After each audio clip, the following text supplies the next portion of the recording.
We have issued some clarifications to our revenue standard, IFRS 15. IFRS 15, the revenue standard, was introduced in May 2014, and it was brought about and done jointly with the United States to solve perceived problems with our previous standards. In our case, we had two standards that covered revenue, IAS 11 and IAS 18, and we thought there were deficiencies in those standards and it would be useful to bring them together in one comprehensive principle-based standard.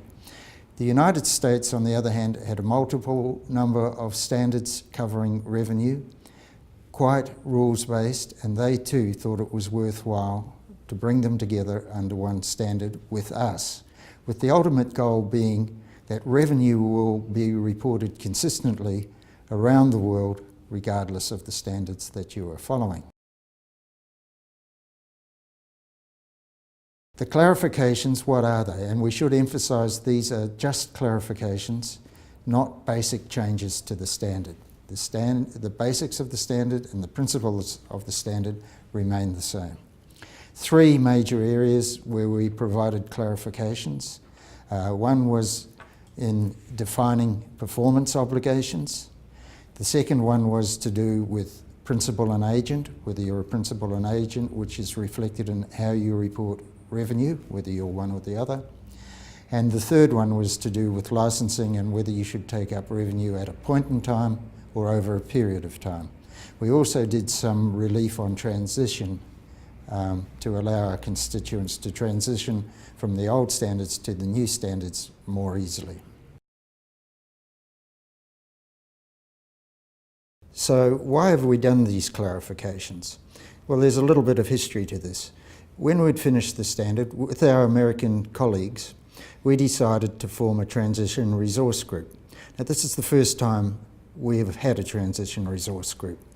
The aim of the resource group was to provide discussion on the implementation of the standard, to talk out any problems. It was not an authoritative group. It's not a group that can make rules or change the standard itself.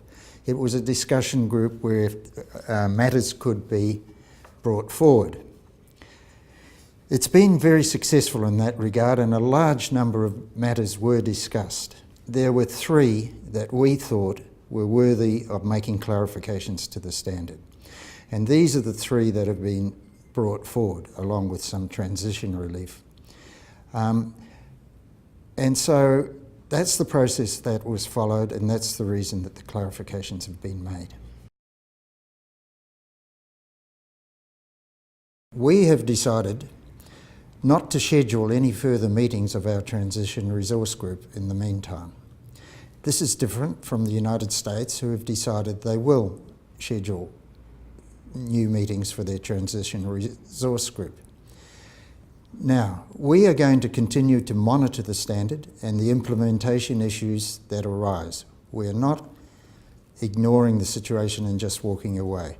We have available on our website an ability for our constituents to submit their difficulties to us, and we can deal with them in a variety of ways.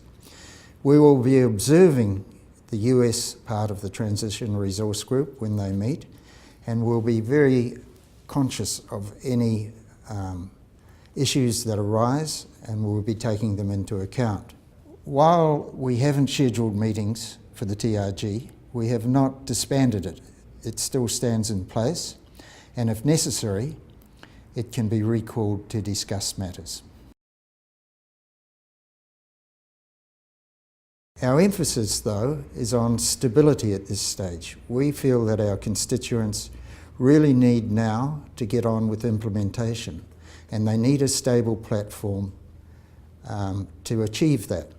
So we will have quite a high hurdle for making any more changes to the standard. At this stage, we have no intention of changing the standard again. Obviously, if something really crucial came up, we would have to reconsider that decision. But at this stage, we have no intention of doing so.